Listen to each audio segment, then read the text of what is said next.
About. I am running for Congress, District 2. You know, I think I'm pretty uniquely qualified for that because I'm a small businessman. I've lived here in the district for 48 years. You know, there are some that haven't lived in the district that long or have roots there. I've got legislative experience, 5 years being at the House of Representatives, and I think I can take the common sense values that we need to take to D.C. You know, they're just out of control. They don't understand that we want them to stop spending and cut the size of government, and they're not doing that. It's like a credit card. If you hit your credit limit, you're going to have to prove that you can increase that with financial stability before they ever extend it. But they're asking just to extend it, and you know what will happen? You give them the money, and they'll spend it. Exactly. They will They spend won't cut it. anything out. And they're always talking about cuts in the future. Right. You know, it's interesting, if you guys realize this, the government spends $114,000 per second. Per second. Every second.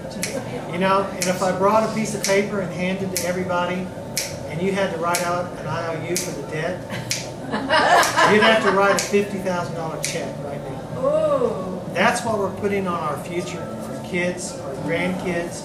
We're going to leave them with a country that is not going to be better off than what their parents had. We can't afford to continue down this path that we're going on. We've got to stop it. We've got to limit the size of government.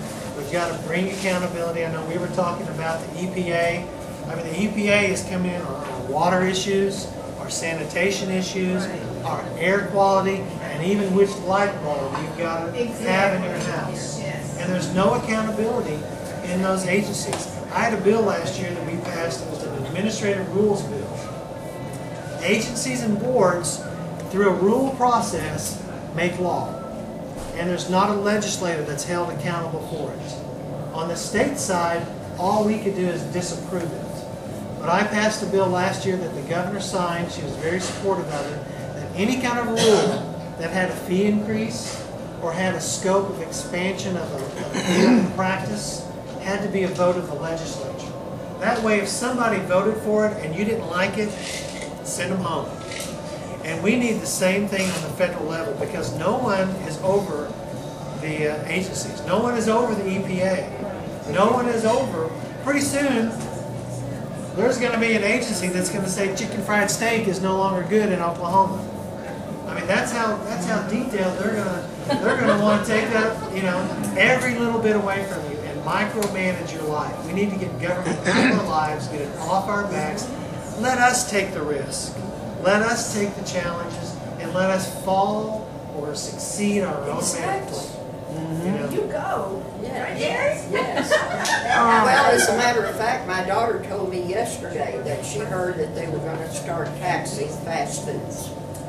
Yeah, and well, they're forcing McDonald's to put apples in the Happy Meals. Yes. Without the caramel sauce.